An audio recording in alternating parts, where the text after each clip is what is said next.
53-54 বছরে আমরা বারবার ভোট দিয়েছি, আল্লাহ কবুল করলে আরো দিব। আমার নতুন ভোটারদেরকে আমি আহ্বান করছি, তোমাদের ভোটটা সর্বপ্রথম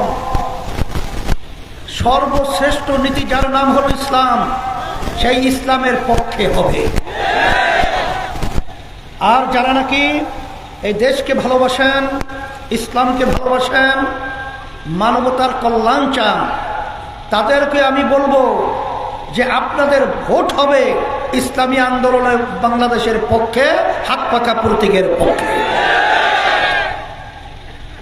এর কারণ হলো এই, আজকে বাংলাদেশে বহু রাজনৈতিক দল, যেমন বিএনপির সাথে জোট রয়েছে, জামাতের নেতৃত্বে জোট রয়েছে, কেউ কিন্তু ইসলাম অনুযায়ী রাষ্ট্র চালাবে এটা কিন্তু কেউ স্বীকার করে নাই।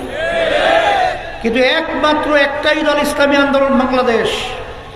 আমরা বলেছি আল্লাহ যদি আমাদের ক্ষমতায় নেয়, ইসলামী নীতি আদর্শ অনুযায়ী রাষ্ট্র চালাবো। কিন্তু অনেকে ইসলামের কথা শুনলে ভয় পান, ঠিক না? কিন্তু ইসলামে এমন এক নীতি আদর্শের নাম, যেই নীতি আদর্শের মাধ্যমে রয়েছে সাম্য, যেই নীতি আদর্শের মাধ্যমে রয়েছে মানবিক মর্যাদা, যেই নীতি আদর্শের মাধ্যমে রয়েছে আজকে আপনি দেখবেন ন্যায় বিচারের নিশ্চয়তা। বাস্তবতা আছে না নাই?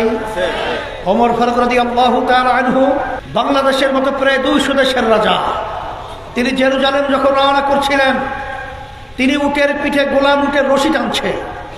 আমির বলছেন, গোলামও মানুষ, আমিও মানুষ, সে রোদ্রে পুড়ে চামড়া কালো হবে আর আমি শান্তি দেবে, এটা হতে পারে না। তিনি বলেন, গোলাম তুমি উটের পিঠে উঠবে, আমি রশি টানবো। এর নাম হলো সাম্য, এর নাম হলো মানবিক মর্যাদা। গাজীপুরের মাটি ইসলামের ঘাঁটি।